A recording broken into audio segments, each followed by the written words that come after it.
بسم اللہ الرحمن الرحیم نحمدہ و نصلی علی رسول کریم اما بعد فاعوذ باللہ من الشیطان الرجیم بسم اللہ الرحمن الرحیم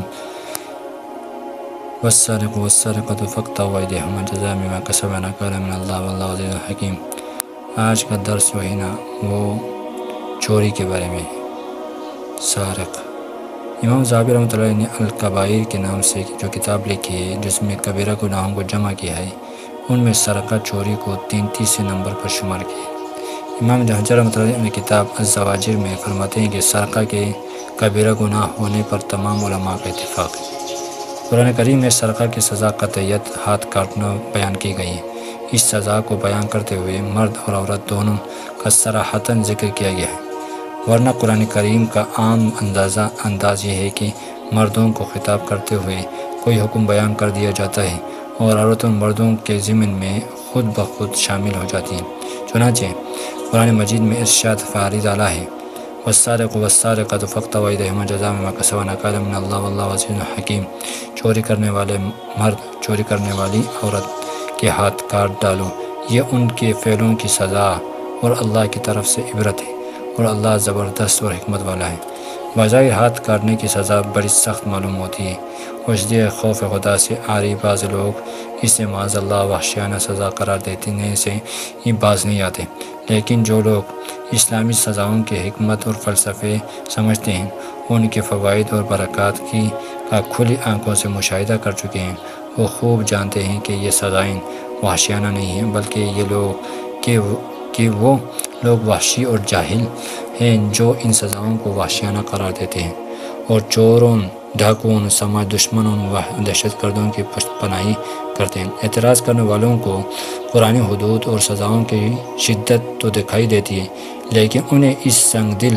درندوں کی جرائم کی ہولناکی، خوفناک اثرات دکھائی نہیں دیتے، جن میں سے بعض ایسے دیدہ دلیری ہی ہیں کہ زندگی بھر کے لیے ان کا ذریعہ معاش ہی چوری چکاری بن چکا ہے۔ ان کے باقاعدہ جھتے گروہ ہوتے ہیں جو شب روز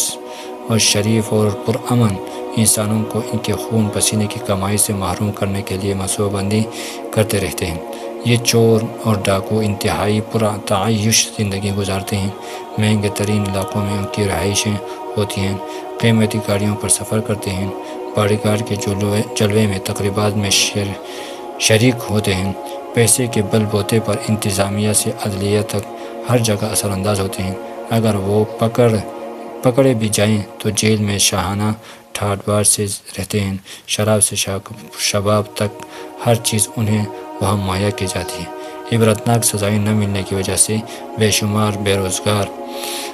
نوجوان ہیں جنہوں نے سرقہ یعنی چوری ہی کے شعبہ میں گویا ملازمت اختیار کر لی ہے۔ ان مترجین کو وہ مظلوم اور ستم رسیدہ بھی دکھائی نہیں دیتے جنہیں چور چکے نان شبینہ تک کا محتاج کر دیتے ہیں۔ اگر دو چار بڑے مجرموں کے ہاتھ کاٹ دیے جائیں تو امید ہے کہ ملک کے باسیوں کو امن اور تحفظ حاصل ہو جائے گا اور انہیں میٹھی نیند نصیب ہو جائے گی۔ ہم نے یہاں خاص طور پر بڑے مجرموں کا ذکر اس لیے کیا کہ کیونکہ ہمارے ہاں کچھ ایسے ریت پڑ گئی ہے کہ چھوٹے مجرموں کو تو پکڑا جاتا ہے مگر بڑے مجرموں پر کوئی بھی ہاتھ ڈالنے کی جرات نہیں کرتا۔ اگر کوئی جرات کر ہی لے تو ایسے تکڑے اور صاحب حیثیت سفارش ان کی حمایت میں اٹھ کھڑے ہوتے ہیں کہ اس بیچارے کو اپنی جان، عزت اور ملازمت کے لالے پڑ جاتے ہیں، جبکہ ہمارے آقا حضرت محمد صلی اللہ علیہ وسلم نے حدود اور قیام عدل کے معاملے میں سفارش سے بچنے کی تلقین کی تھی۔ وہ واقعہ تو ہر مسلمان کو یاد ہوگا جو میں حضرت عائشہ رضی اللہ عنہا کے حوالے سے منقول ہے۔ آپ صلی اللہ علیہ وسلم فرماتے ہیں کہ قریش کو مخزومی قبیلے کی اس عورت کے معاملے نے پریشان کر دیا جس نے چوری کی تھی۔ انہوں نے آپس میں مشورہ کیا کہ اس کے بارے میں رسول اللہ صلی اللہ علیہ وسلم کی خدمت میں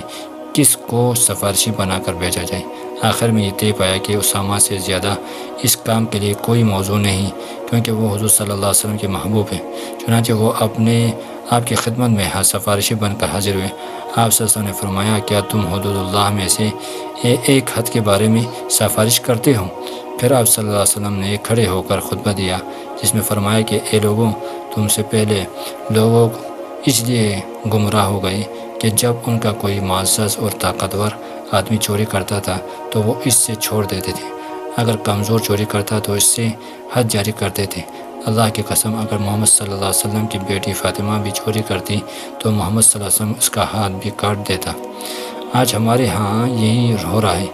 چند سو کی چوری کرنے والا تو گرفتار ہو کر جیل میں